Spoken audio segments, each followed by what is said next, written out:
La VE a souhaité, pour marquer son centenaire, disposer d'un livre qui retrace son histoire. Je pense qu'un siècle, c'est une belle tranche de vie pour revenir sur le passé et puis faire le point par rapport au présent. Et je pense que la VE a aussi eu un devoir de mémoire. Je me demande si les gens ont trop de L'association m'a donné une carte blanche pour écrire ce livre. Ça m'a paru d'emblée essentiel de faire un livre qui donne une première vue d'ensemble, puis qui réponde à des questions assez fondamentales comme l'évolution économique et sociale du secteur, qui étaient les premiers entrepreneurs, quel a été le rôle de l'association, pourquoi ces entrepreneurs se sont réunis. Non, c'était pas mieux comme c'était avant. Écrire un livre d'histoire, c'est un peu mener une enquête.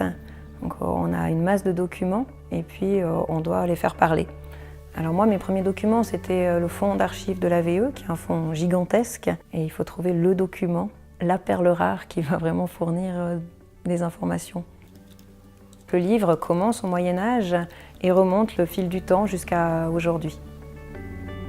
On y découvre en texte et en images les grands chantiers du XXe siècle, qu'on pense aux barrages, à l'autoroute, au tunnel du Lötschberg ou encore au développement des stations touristiques. Et puis on traverse aussi avec les entrepreneurs les différentes crises du XXe siècle.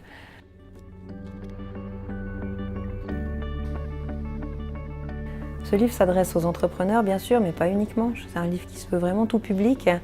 Et un de mes objectifs a été de mettre en valeur vraiment cette profession d'entrepreneur, une profession qui, me semble-t-il, est très méconnue et sur laquelle on a souvent beaucoup de préjugés.